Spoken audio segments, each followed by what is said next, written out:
The doctor stared at the scan longer than before. His eyes stopped moving. His lips stopped forming words. And in that silence, something inside me collapsed. I had seen that look before.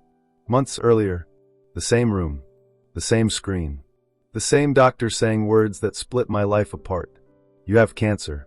Even now, saying it feels unreal. That day felt ordinary. Too ordinary. White walls. Cold chairs. Papers sliding across a desk. Nothing in the room looked dangerous. But one sentence changed everything. I walked out of the hospital in a strange fog. People were laughing outside. Cars were passing. A woman nearby was selling fruit. And somehow, the world kept moving. Mine did not. Before that diagnosis, my life was simple. Not perfect, but simple. I woke up early. I worked hard. I prayed quietly. I was not the loud kind of believer. I did not preach. I did not argue about faith. But I spoke to God in small moments. In the dark. Over meals. In tired whispers before sleep. That was my faith. Quiet. Personal. Steady. Then the pain began. At first, it was small. Easy to ignore. Just a strange discomfort. Something I thought would pass. But it did not pass. It stayed. Then it grew. Soon I could not laugh without feeling it. Sleep became restless. My body was sending signals I could no longer dismiss. So I went to the hospital. Tests. More tests. Then scans. And finally the room. The diagnosis. The sentence. You have cancer. I remember nodding slowly, like someone pretending to understand a foreign language. But I understood nothing. Only one word echoed in my mind. Cancer. It sounded like a door slamming shut. I did not cry immediately.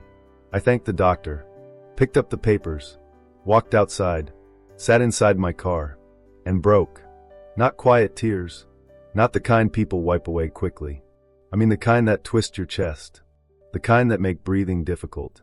The kind that make you ask God questions you never wanted to ask. Why me? Why now? Have you left me? I hated that question. But pain makes honest people. The weeks that followed felt unreal. Phone calls. Advice. Fear. Everyone had suggestions. Try another hospital. See another specialist. Start treatment quickly. Stay positive. I nodded through everything. But inside something was sinking. At night, sleep disappeared. I would stare into the darkness, imagining my future shrinking, one piece at a time. I thought about death more than I want to admit. Not because I wanted it, because I feared it. Feared pain. Feared leaving people behind. Feared becoming a burden. And worse than all of that, I feared God might stay silent. Appointments continued. Doctors asked questions. Machines scanned my body. Strangers studied images of my bones and organs. But something inside me had changed. I was tired. Not just physically. My soul felt exhausted. One evening, I returned home after another long appointment. The house was quiet. Too quiet. I placed the test papers on the table, stared at them, then slowly slid to the floor. I did not kneel like a strong believer. I collapsed, right there on the cold tiles. And for the first time, I stopped pretending. God, I am afraid. I do not have strong faith tonight. I do not have perfect words. I do not even know what to ask. But if you are still here, please do not leave me alone in this. That was my prayer. Simple, broken, honest. No thunder followed. No bright light. No voice from heaven. Only silence. Heavy silence. Eventually I stood up, wiped my face, went to bed. The next morning, something strange happened. Small. So small I almost ignored it. A folded piece of paper lay near my gate. No envelope. No name. Just plain paper. I almost threw it away. But curiosity stopped me. I opened it, and my breath caught. Written neatly across the page were these words. The report is not the final word. Pray again, then go back. I read it twice. Then 3 times. The handwriting was calm. Careful. Almost familiar. I looked around the street. No one. I asked the neighbor if anyone had stopped by. She shook her head. I stood there staring at the note. Who wrote it? How did they know? Why leave it here? It made no sense. It should have felt ridiculous. But something inside my chest refused to dismiss it. That night, I prayed again. Not with strength. With tears. God, if this message is from you, show me. The next morning the words stayed with me. All day. The report is not the final word. Pray again, then go back. By the third day, I made a decision. I called the hospital. Booked another appointment. The receptionist sounded confused. You already had your scan. Yes. I replied quietly. But I need another one. I did not tell anyone about the note. Not family. Not friends. I knew how it would sound. Desperate. Strange. So I kept it in my pocket. The morning of the appointment, fear returned. What if this was foolish? What if I was clinging to false hope? What if the new scan revealed something worse? But beneath the fear, something else had appeared. Hope. Small, fragile, but alive. The hospital smelled the same. Cold air.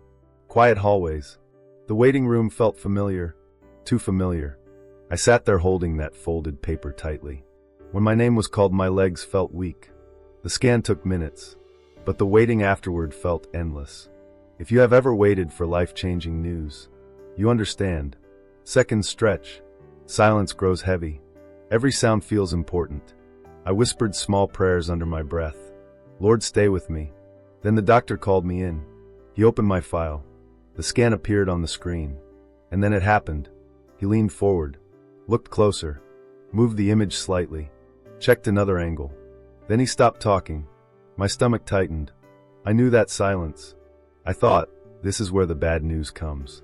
This is where everything gets worse. I could barely breathe. Then he turned slowly toward me and said words I will never forget. There is no cancer here. For a moment, the sentence meant nothing. My brain refused to accept it. He repeated it.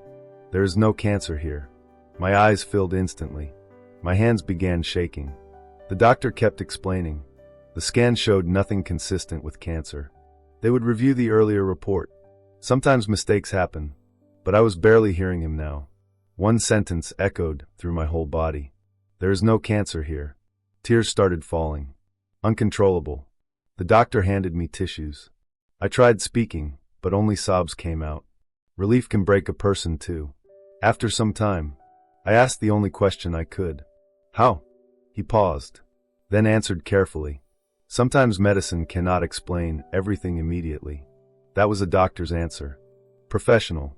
Reasonable. But my heart already knew another answer. I walked outside into the sunlight. The same kind of day that once felt cruel. Cars moving. People talking. Someone laughing nearby. But this time, the world felt different. Alive. Sacred. I sat inside my car again. The same place I once cried in despair. But this time gratitude poured out of me. Thank you. Thank you. Thank you. I must have whispered it 100 times. Maybe more. When I got home, I searched for the note. That folded piece of paper. I placed it on the table. Stared at it again. Then something strange happened. A memory surfaced.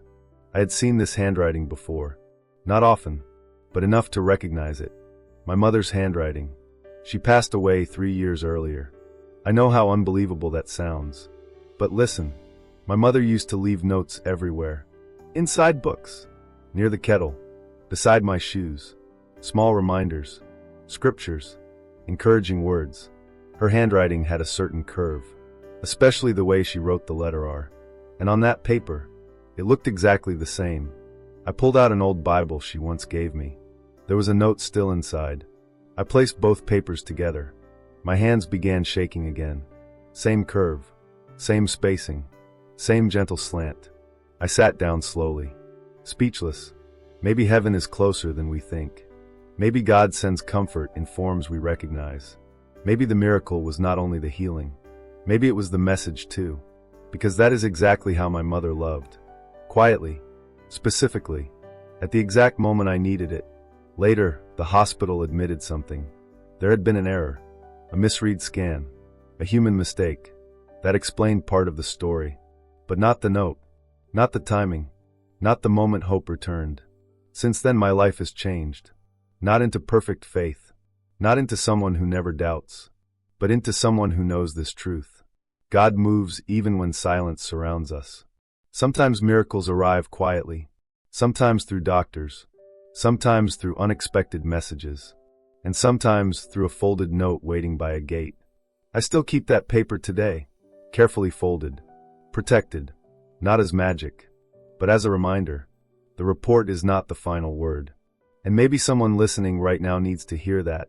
Maybe you're carrying a diagnosis, or fear, or grief nobody else understands. Maybe your report feels final. But hear this. Facts speak loudly, but God speaks last. And when He speaks, hope returns. The doctor looked at my scan, then said words I will never forget. There is no cancer here.